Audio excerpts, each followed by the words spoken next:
dijelaskan ada 3 agenda besar setakat ini yang terbocor. Agenda-agenda yang lain wallahu a'lam.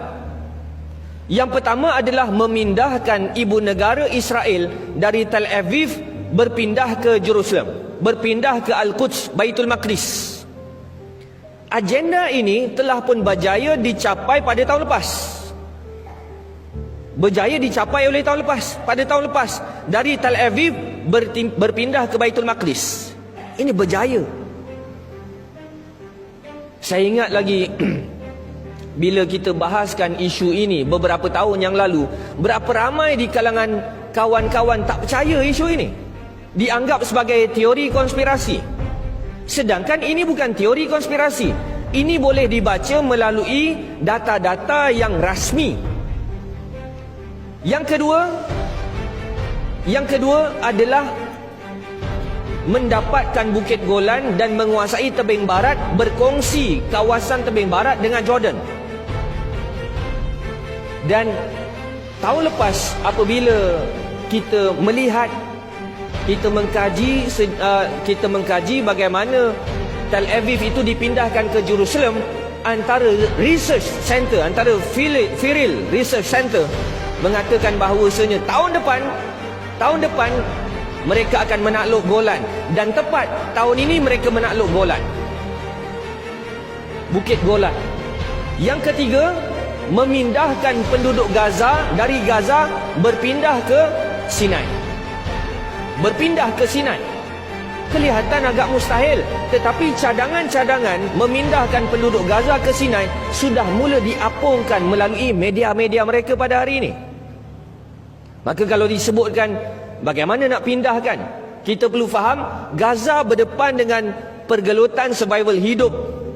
Makanan susah nak dapat, elektrik terhad, minyak terhad, padang pertanian, ladang pertanian mereka dimusnahkan. Begitu juga sistem kumbahan mereka tidak cukup untuk menampung populasi penduduk Gaza.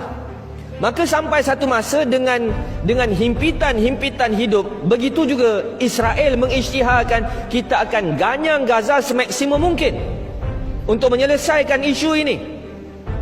Maka dengan tekanan ini yang kita bimbangkan masyarakat dunia, umat Islam yang tak tahu berkenaan deal of the century, sampai satu masa diangkat satu cadangan daripada orang Islam, kawan-kawan kita di Gaza diseksa, diganyang.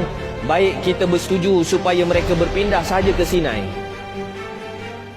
Dan perancangan ini dia ada. Pindah ke Sinai. Berpindah ke Sinai.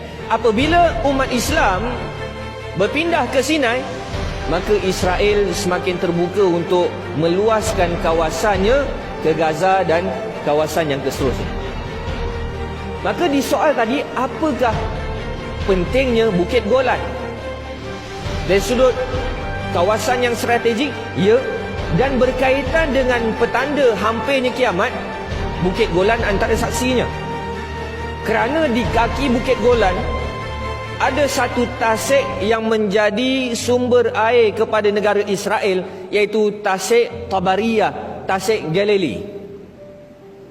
Di dalam beberapa hadis yang berkaitan dengan akhir zaman, apabila Tamim Ad-Dari diriwayatkan bertemu dengan Dajjal dalam satu pulau, Dajjal bertanya kepada Tamim Ad-Dari, bagaimana tasik Tabariyah, tasik Galilee?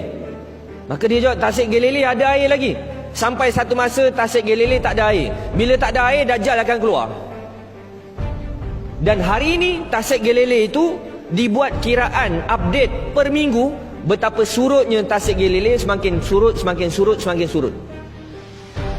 Dan begitu juga dalam hadis yang lain, tasik Galilee dikaitkan dengan petanda munculnya Ya'juj dan Ma'juj, kerana barisan hadapan Ya'juj dan Ma'juj akan menghabiskan, akan mengeringkan tasik Galilee.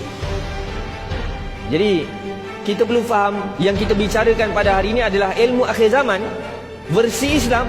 Yahudi pun ada ilmu akhir zaman versi mereka.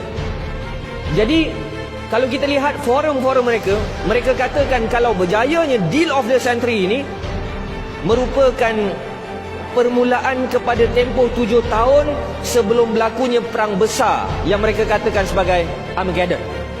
Ini mereka gunakan teori ilmu akhir zaman versi mereka. Jadi kita perlu faham dengan cara kita dan mereka faham dengan cara mereka. Dajjal mereka adalah penyelamat kita dan penyelamat kita mereka anggap sebagai Dajjal. Jadi terbalik.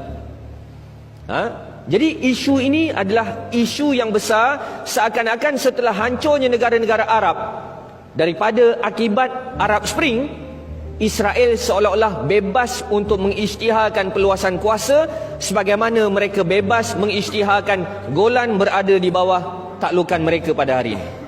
Wallahu a'lam.